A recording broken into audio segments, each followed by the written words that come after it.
Për ta kapitulluar, si me thonë, fundin e kësaj bisede, si e vlerëson Islami në rand të parë jetën e njeriut dhe jo vetëm të besimtarit, po në raport edhe me tjetrin.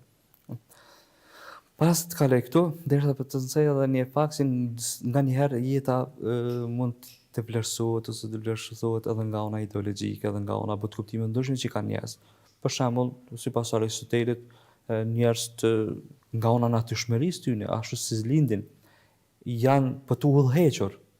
Pra ata nuk janë të rangu që duhet të udhëheqen, mirë po disa lindin për të udhëheq. Pra e kemi një bazë pesh qysh në lindjen e tyne, domethënë qysh në gjenezën e tyne. Dhe kjo është sipas tyre është edhe gjenetike. Pra për disa grupe është e vlefshme, për disa grupe nuk është edhe as shumë e vlefshme jeta. Kurse Islami e trajton në një formë tjetër. Pra para mendoj për një botkuptim ku thot vrasja e një njeriu është si vrasja e njerëzimit. Pra asnjë jetë e asnjë njeri nuk është jo e vlefshme. Secila jetë, secilit njerit, e ditëm emrin e tij apo se ditëm, është i pasur apo nuk është i pasur, është i dishëm apo nuk është i dishëm, është nga një popull perëndimor apo nga një popull lindor, është e vlefshme në vetveten e tij. Edhe vrasja e tij apo zhvlerësimi i tij në përkëmbja asaj jete është më e rëndë se sa vrasja e njerëzimit. Po pëtej saj, Islami ju vetëm tërsinë jetën e tij, mirë po edhe cilësinë e jetës tij na ruan. Islami thotë thyrja e zemrës së një njeriu është më e rëndë se sa prishja e çapjes. Pra, e ruan edhe gjendjen edhe tërsinë e tij emocionale.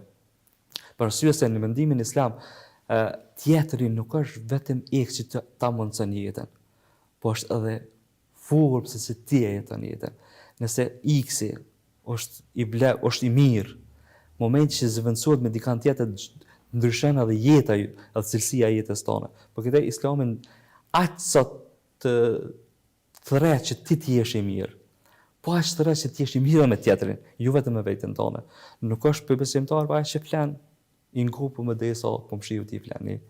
Më i uritur.